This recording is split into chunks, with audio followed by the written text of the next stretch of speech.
from standing. Because again, we're coming back to this idea that the techniques are very similar, just we expand and contract the space. So some of the details might change, but the concepts of what makes the leverage work doesn't change terribly too much. We have to look at a different way to apply the same concepts that make it successful standing versus sitting or vice versa.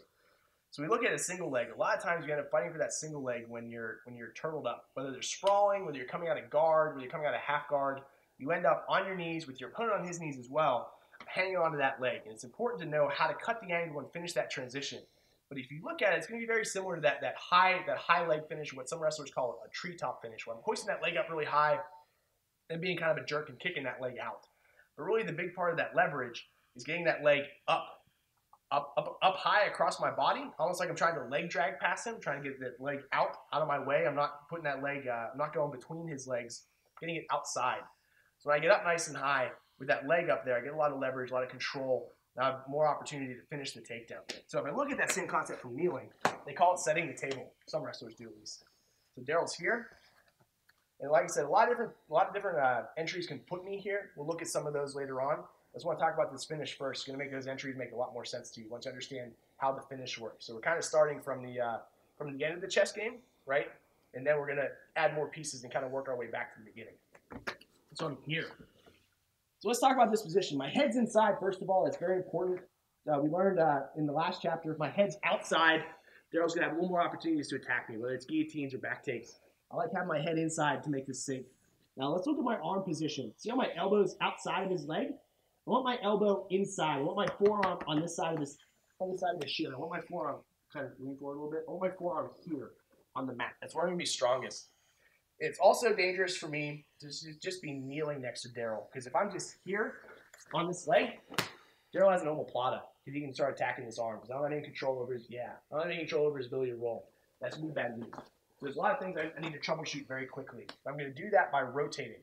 So when I rotate, I'm going to keep my head in one place, because my head's where I need it to be. My head's nice and deep, and my arms are very close where I need them to be. So I'm going to kind of tripod up and use that to create mobility. So I'm here, nice and deep. So I'm going to go up on my feet, nice and high. See how my head's still staying nice and low? I'm not worried about moving it. I'm just using it as an axis. I'm going to circle. As I circle, I get the forearm inside. So now my elbow is on the mat here. Now I'm super strong. I'm just cupping this leg nice and heavy. I'm going to come here. Okay, so I get this leg between mine. So now he can't omoplata me. Now, in most cases, this is bad news to stick your leg between their legs because you're in danger of a knee bar. But since I'm on this leg like a single, I'm a bit safer here. If I was just hanging out like this, then Daryl could jump at this knee bar, and this is going to be very dangerous for me. He can just roll through it. But since I'm nice and low on this single, I have a lot of power and a lot of control. Okay? Now to finish this single, I'm going to set the table. Because here, it's very difficult for me to just drive through in a lot of cases. Because Daryl has still a little bit of mobility, even though I'm just on this knee nice and tight. It's kind of hard to collapse him. So I'm going to start adjusting his balance. So to do that, I'm going to grab this snake back, grab this ankle, open my leg up, lift this foot, and set it here. Now I'm starting to elevate that leg like we were doing in that high leg finish or that treetop finish. Now I can drive my head into his hip, just come across and just cup this. Boom. I'm circling behind him again. Circling behind him is a big concept. Let's come back to where we were, Daryl.